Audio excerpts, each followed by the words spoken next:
টিটিএডিসিতে প্রশাসনিক 110টি পদে চাকরি সংক্রান্ত পরীক্ষার উত্তরপত্র ফাঁস করার অভিযোগে রবিবার সন্ধ্যায় চয়ন সাহা নামে এক ব্যক্তিকে গ্রেফতার করা হয়েছিল।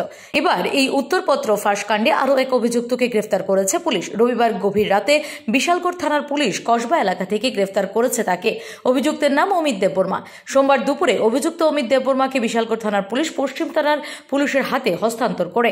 সোমবার দুপুরে বিশালগড় থানার ওসি রানা চ্যাটার্জি এই বিষয়ে বিস্তারিত জানান। আমাদের কাছে ওয়েস্ট আগরতলা পুলিশ স্টেশন থেকে একটা রিকুইজিশন এসেছিল ওকে ডিটেন করার জন্য। অ্যাকর্ডিংলি আমরা ওকে অমিত দেববর্মাকে ডিটেন করেছি এবং তাদের পুলিশ অফিসার এসেছে, এখন হ্যান্ড ওভার করে দিয়েছে। কোথায় থেকে তাকে গ্রেফতার করা হয়েছে? তা আমাদের পুলিশ স্টেশনের এরিয়া থেকে ওকে গ্রেফতার করা হয়েছে। স্যার, কি কারণে গ্রেফতার করা হয়েছে?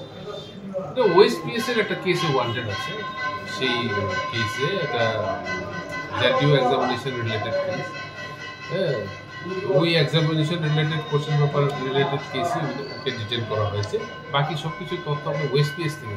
স্যার, কি নাম ছেলেটা যে অ্যারেস্ট হয়েছে, কি নাম স্যার? ওর নাম Amit Debbarma. Bureau report, PV north east.